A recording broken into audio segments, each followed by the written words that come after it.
Hello, my friends. Today we are going to read Zigzag, The Sounds of Z by Alice K. Flanagan.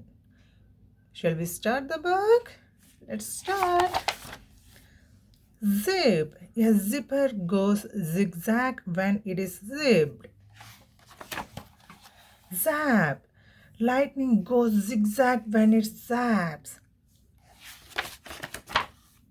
A snake goes zigzag when it moves. What goes zigzag to you? Your wall goes zigzag up the hill. This road goes zigzag down the hill. A kite goes zigzag in the wind. Something cut zigzag with you for you. This arrow goes zigzag on the sign.